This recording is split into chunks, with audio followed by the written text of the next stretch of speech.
মিছিল রাস্তাকে কলঙ্কিত করার জন্য বাংলাদেশের আওয়ামী লীগের লোক আমার দলের মধ্যে আছে, ঢুকেছে।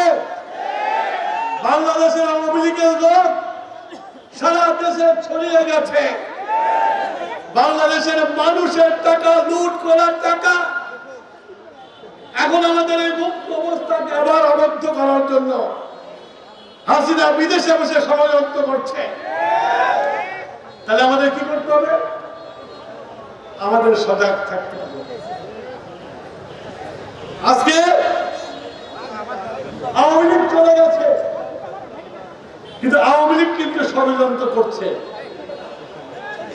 এই দিকে কিন্তু আপনাদের খেয়াল রাখতে হবে। যুদ্ধ শেষ হয় নাই। আমি বারে বারে বলি যে আমরা কিন্তু ক্ষমতায় আসি নাই, এখন ক্ষমতায় আছে অন্তর্বর্তীকালীন সরকার। বিএনপি গণতন্ত্রে বিশ্বাস করে, শহীদ প্রেসিডেন্ট জিয়াউর রহমান বহুদলীয় গণতন্ত্রে বিশ্বাস করে, বহুদলীয় গণতন্ত্র প্রতিষ্ঠা করেছিলেন। আমরা তারই ভাব শিষ্য হিসাবে আমরাও মনে করি বিএনপি ক্ষমতায় তখনই আসতে পারবে যখন এই দেশের মানুষ বিএনপিকে রায় দেবে।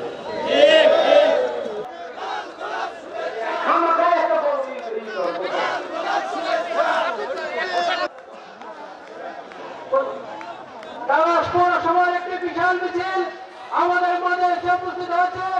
আমরা ভলেন্টিয়ার আছেন, সামনে গিয়ে নতুনকে ওরা মজার একটি বিশাল মিছিল রায়গঞ্জ আমাদের একটা বিশাল মিছিল আমাদের মাঝে রায়গঞ্জ থেকে নির্বাচিত সংসদ সদস্য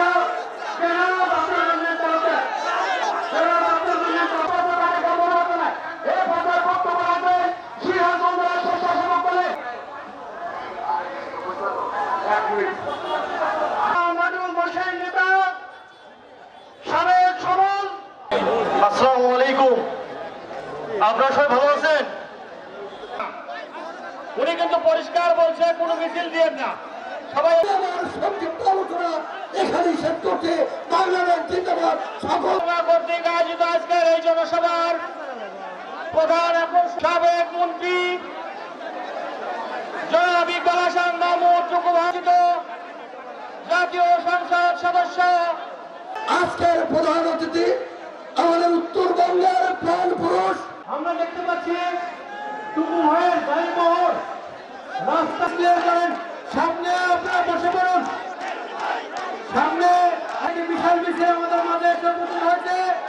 আমরা করতালির মাধ্যমে তাদেরকে করবেন সুশৃঙ্খল ভাবে জনসভা পরিচালনা